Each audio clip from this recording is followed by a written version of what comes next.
So now that I have my fence post set in the corner, I can work around it to extend my water spigot, because the only spigots for the whole property on this side of the house, and the garden and everything is over there. And so it's been a pain in the butt, and I have invested a lot of money in hoses, but I finally have that fence post in the ground now to work around it. I'm going to trench all the way around the house and run more pipe and put more spigots. I need to redo this spigot because it's leaking. And then put a spigot on that corner, put a spigot on that corner, put a spigot over close to the garden, and I should be good finally for water. I'm so excited, you guys. Every single time it's monsoon season, I think I need to go out there and start trenching for the water, but I never do. And so I'm actually just watering the ground with the hose, because this ground is like concrete. Fill up the trench, and then I dig it out until I get to the dry stuff, and then I fill it up again. And the same thing with the post holes. I start digging a post hole until I hit dry dirt, and then I fill up the hole with water. Yeah, I got a lot of work to do.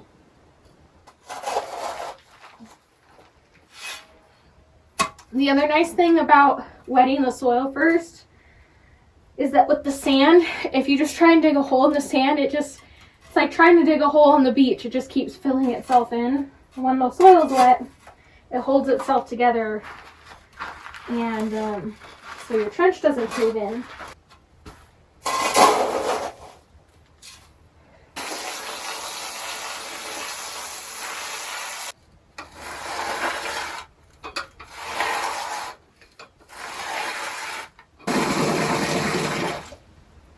Yeah, so the way to work smarter, not harder out here is to have a lot of things going at once. So you have this hole, fence post hole, you know, I probably will even start wetting and starting on another trench over there.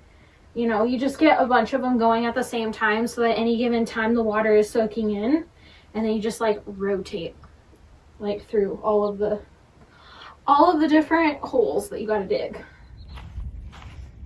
This is probably a bad idea. Oh my God. I did it. Ah! Oh, fuck.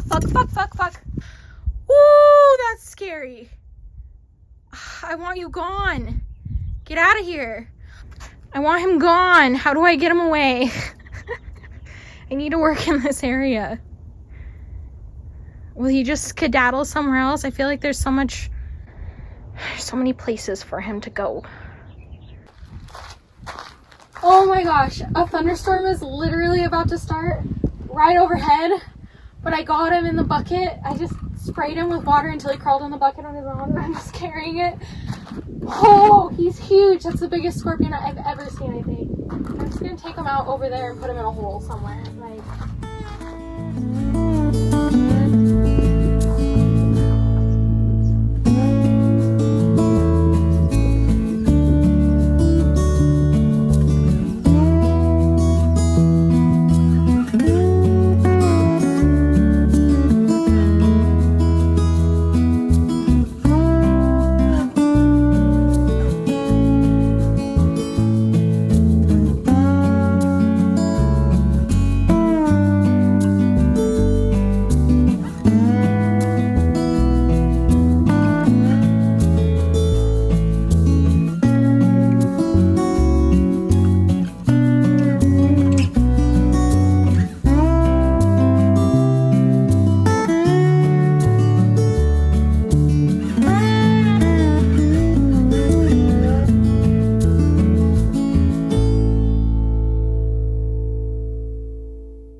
well, it's not the prettiest trench that's ever been dug, but it's done.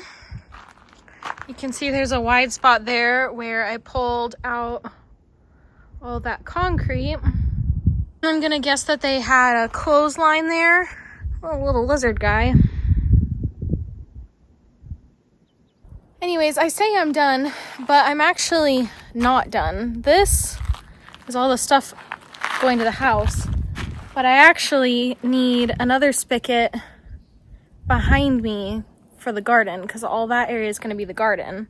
So I basically, ignore the chairs, I basically need to pick a spot along here to put a T in and run it over there. But I didn't even start that yet because I have to move all of this crap here to be able to dig around it. I'm gonna put stairs in here eventually, so I don't want to put the water line next to it. It needs to go basically here, and all this is obviously gonna get cleaned up and removed at some point.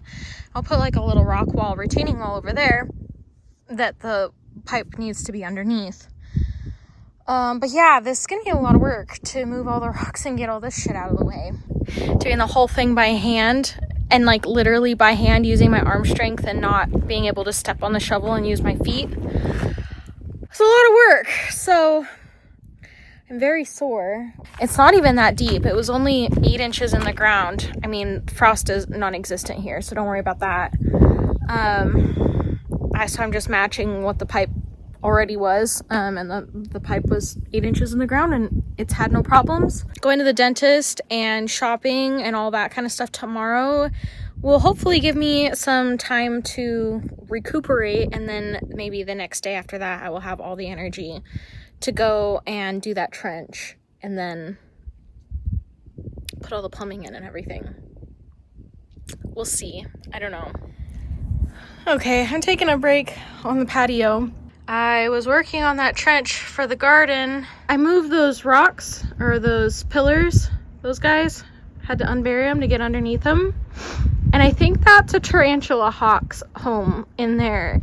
Yeah, and he keeps coming back over and over and over again to a very specific spot. Especially when I'm in the area, like I'm trying to shovel right there. He'll keep coming back. And if you guys don't know, Tarantula Hawks are one of the most painful stings on the planet. People who get stung by Tarantula Hawks think that they're going into cardiac arrest. They literally go to the hospital thinking they're having a heart attack. The pain is so bad. They really don't care about you. I'm not afraid of them, generally. Like, they can come, like, right by me because they literally don't pay attention to you at all. They'll just, like, right by you. Like, whatever. But it just is because you were in their way. Like, they just happen to cross paths. But this guy's paying attention to me because I think I just like evicted him. I think that means I'm done for the night because I keep having to run away from the Tarantula Hawk because I don't feel like going into cardiac arrest tonight. Not on my list of things that I'd like to do.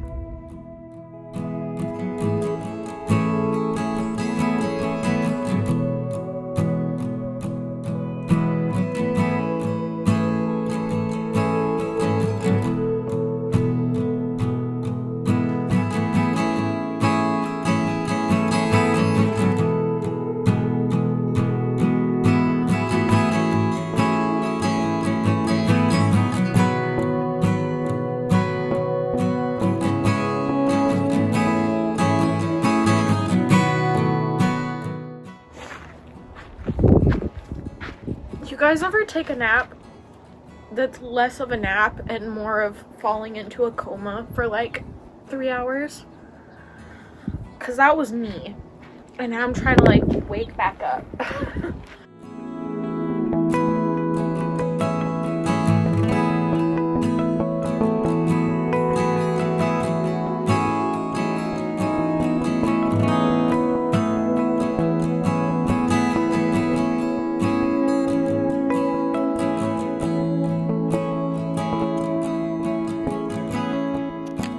Guys, I think I'm done. There's one spot left. I'll show you in a second. But it's pretty deep. It's deeper over here than it is around the side of the house because of the elevation change. There's just one spot left. So I'm using water and I fill like each section up with water, which means the dividers for the water don't get very much moisture soaked into them, and I end up with these little high spots. I don't even know if you can see that. What I just do is dig out on either side of them to give the soil some room to go, and then I just hit it with the water on the jet spray setting because it's sand. It breaks apart pretty quick with the jet spray, and then it'll just wash and fill in these other sections. I just have to wait for the water to drain out of it. I think I just need to do that here and then I'll be good to go. I've been measuring it to the shovel handle. It has the imprints of the brand name on it, and it's more or less the same everywhere. I mean, it doesn't have to be perfect. I mean, it's obviously not super perfect. Look at the wiggle waggle. I'm getting really excited for it to have the water and not have these huge hoses that I have to drag around all over the place and whatnot. So yeah, I think I'm calling it quits for the night, guys. I think we'll plumb tomorrow. Just get everything ready to go, and then the actual PVC and glue and everything will happen tomorrow. Yeah, so that's all of my spigots put together. My galvanized pipe came in a 2-foot section with the threads on either side, Teflon tape, 90-degree angle spigot, Teddy, Teflon tape, and then threaded right angle, and they all happen to be going left, so they all look the same. And I got my little goodie bags put together with all my PVC parts and my pipe cutter, my pliers to be able to open my PVC glue, my pipe straps, everything like that, my impact driver and my screws to screw everything together. I think I'm ready to go. I left the reducer out because it looks exactly the same as the couplers. So what's here already is actually a 1-inch line, which I mean, I'm sure is good, but I mean, how much water flow are you actually getting out of these spigots to justify the cost of all of the 1-inch versus the 3/4 inch fittings and everything? Not to mention the galvanized pipe is way more expensive.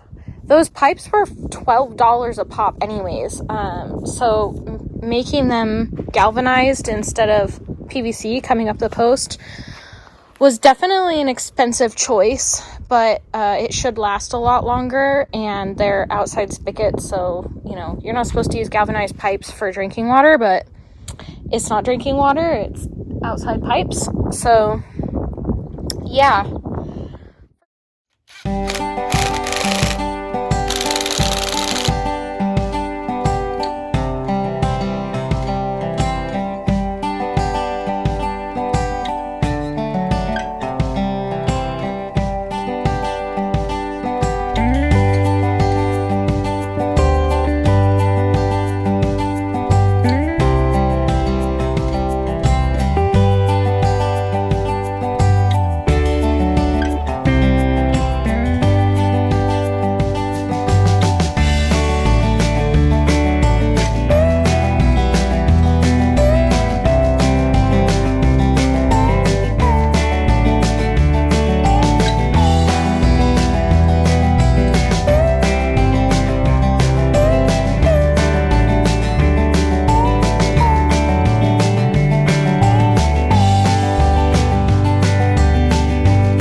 keeps turning off.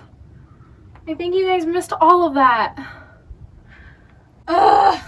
I had a hell of a time getting that spigot off because it's behind the cactus. And so I'm on the ground, crawling around, and I couldn't get the old one cut off with a pipe cutter. I actually broke the pipe cutter and I fixed it, but I hurt my finger. I don't know if you can really see it, trying to fix the pipe cutter, and I was successful at least. I did get the pipe cutter fixed to finish using it on the rest of the project. But yeah, I had to get my hacksaw out, and I switched it to a really fine blade, so it actually wasn't too bad, and took a kitchen knife of all things to clean up all the rough edges. And yeah, it was a lot of fun crawling around underneath the cactus to get in here, and you guys missed all of it.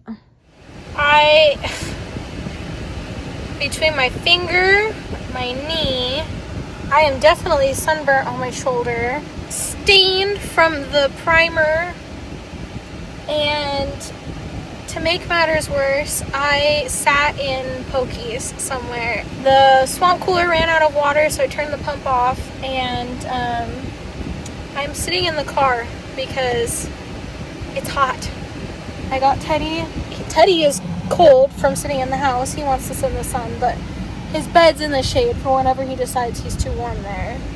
I am so sweaty and dirty, and I will lose my mind if something leaks and I can't fix it or something. Fingers fucking crossed, man. This took a lot longer to glue than I thought it would.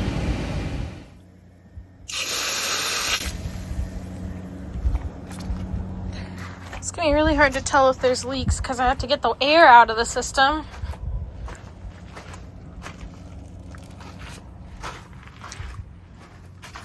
And it's gonna get everything all wet. I guess time will tell. Nothing exploded. Alright, the water's back on. Took a shower, put some aloe on my burned shoulders, threw the ball for Teddy. Someone's pretty happy. Now he's gonna lay in the damp dirt, and then he's gonna bring the dirt in and get my bed all dirty. All the glue joints seem to be fine. I seem to have done them all correctly. Anything that's not underneath the spigot, so it's not wet, I was able to, put my hand underneath there, and they all seem dry. But all three of the spigots where the tape is, the Teflon tape, the threads, it's all weeping. It has to face the certain direction. So I think what I need to do actually is add more Teflon tape or switch to the paste or something, because I can't just go tighten them. Like if it didn't matter what direction everything was facing, I just go tighten them. I don't know, they're not leaking that bad, so I'm gonna leave it for the night, leave the water on and deal with it in the morning. Oh well, it'd be too good to be true. I wouldn't believe it if I had done it all perfectly the first time. I'd be sitting here waiting for something to go wrong. So, well, this cheap-ass Walmart hose finally broke. I'm glad I noticed it. I don't know how much water I've wasted, but at least there's a swale catching a lot of it. Oh, hey, I was able to water my trees, though, with my new garden spigot.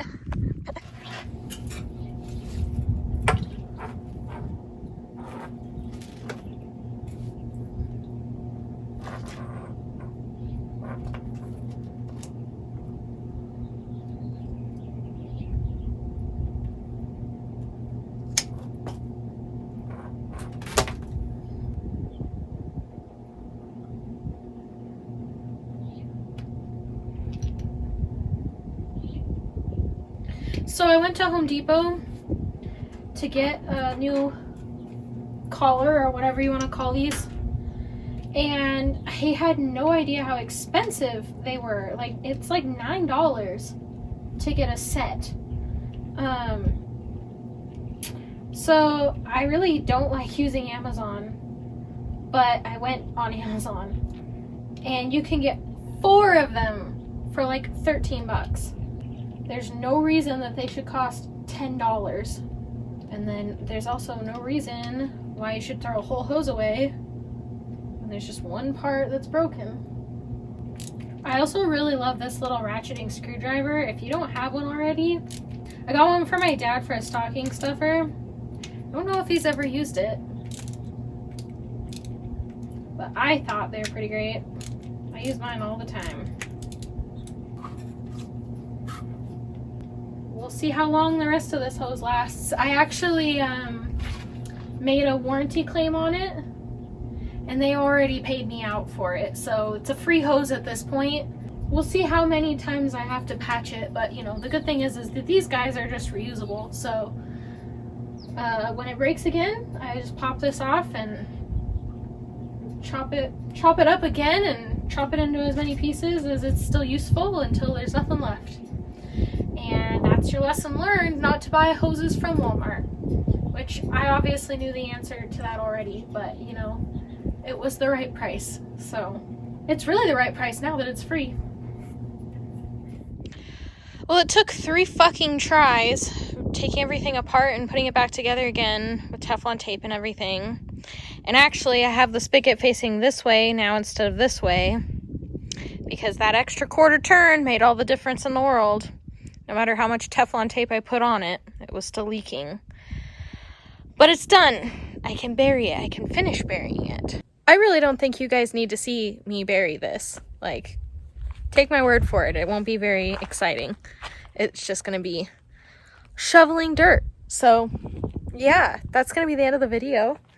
I can't believe it took me this long to put these spigots in, because I've only had them for a week and my life is already so much easier. And so if you're putting off a project like this, don't. It is so worth it. Just get the shovel and start digging, because carting hoses around and watering cans and everything around is just like super not fun. If you're new to the channel, I'll put a link in the cards to my very first like recap homestead video, so you can see like where I'm coming from though, because really until year 2 it wasn't even possible probably to put all the spigots in where I wanted them and everything, because the fence was in the way and like everything else was just such a mess. Anyways, like, comment, subscribe, hit the notification bell so you don't miss any of my videos. I've got people messaging me on like Instagram and stuff being like, when are you coming back? And I'm like, I already am back. So probably hit the notification bell if you guys are like invested, because I don't know that YouTube's doing a super good job at letting people know that I've posted, and I am posting every other week on Sundays. But yeah, I'm gonna go finish burying my trench. I'll see you guys in the next video. Bye.